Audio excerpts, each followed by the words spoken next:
des parents rapportent s'être déjà disputés avec leurs enfants sur la question des devoirs et que 34 d'entre eux sont d'avis que les devoirs sont une importante source de stress et de conflit.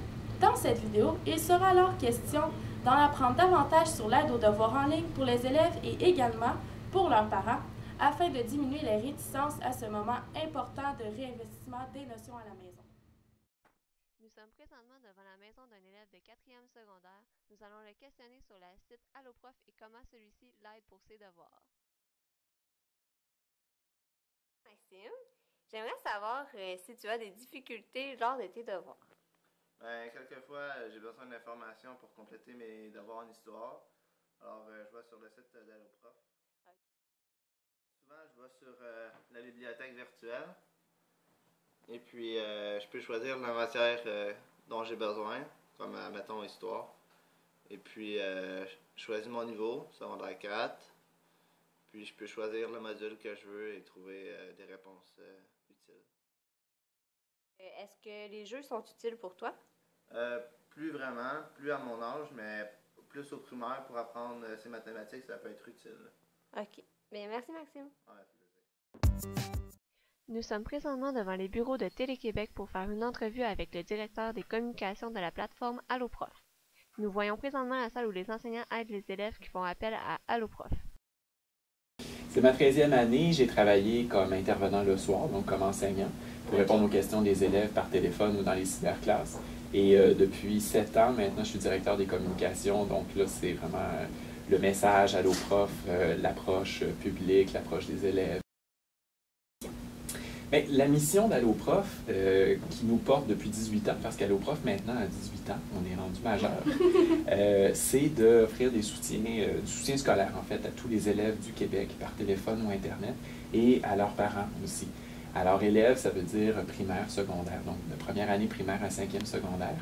Et on le fait avec l'aide d'enseignants, de vrais enseignants qui travaillent le jour dans les écoles et qui viennent dans des centres comme ici à Montréal, il y en a un autre à Québec, pour répondre aux questions par téléphone ou par Internet dans les cyberclasses, et aussi pour produire du matériel pédagogique qu'on met en ligne sur le site Internet Alloprof.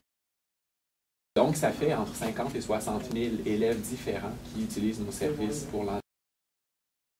Le 28 octobre, on change de site Internet. Cette plateforme-là va être personnalisable. C'est ça la grande innovation.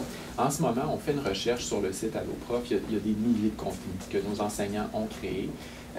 Et si l'élève arrive à une recherche, par exemple, sur les carrés, sa recherche va l'amener vers la complétion de carrés, va l'amener vers les équations quadratiques. Alors, ça, c'est les premiers résultats de recherche qui vont sortir. C'est super quand tu es en secondaire 4-5, mais quand tu es au primaire, ça peut te faire peur et c'est ce qu'on s'est rendu compte. On a enquêté avec nos élèves utilisateurs puis on s'est rendu compte que ceux qui sont plus jeunes ou moins autonomes, souvent, arrivaient sur des résultats un peu rébarbatifs. La nouvelle plateforme va leur offrir la possibilité de se créer un profil et donc tous les résultats de leur recherche vont être pertinents, vont correspondre à leur... Ils ont besoin d'outils pertinents et efficaces. Alors, c'est inévitable. Il faut le faire et les nouvelles technologies nous donnent des moyens vraiment intéressants. Que l'apport des nouvelles technologies, outre d'être très accessible, c'est que c'est vrai qu'on peut rendre les choses beaucoup plus intéressantes et variées aussi. Parce que si l'élève consulte une capsule vidéo, il y a une explication qui est différente de la fiche de bibliothèque virtuelle, qui est plus textuelle avec des images statiques. Mais s'il va dans l'exerciceur automatisé, là, il y a un moyen de s'entraîner. Ça ne remplacera jamais le contact, par exemple, avec un enseignant dans une classe. Ça, c'est la base. C'est le fondement de l'éducation. C'est un rapport d'humain à humain. Mais pour appuyer ce travail-là, c'est inévitable. Aujourd'hui, déjà, c'est inévitable. Ça existe à la maison. L'élève s'attend à retrouver un minimum de technologie en classe. Selon une étude, la grande majorité des élèves, c'est-à-dire 73,6%, estiment travailler souvent ou toujours plus efficacement lorsqu'ils utilisent un ordinateur pour réaliser un travail. Ce résultat nous dit que la motivation scolaire chez les élèves est suscitée par les technologies et celles-ci apportent des éléments positifs et efficaces pour les apprentissages scolaires. Pour conclure, cette vidéo a alors prouvé que la technologie du web peut venir en aide aux élèves qui éprouvent des difficultés pendant qu'ils font leurs devoirs à la maison.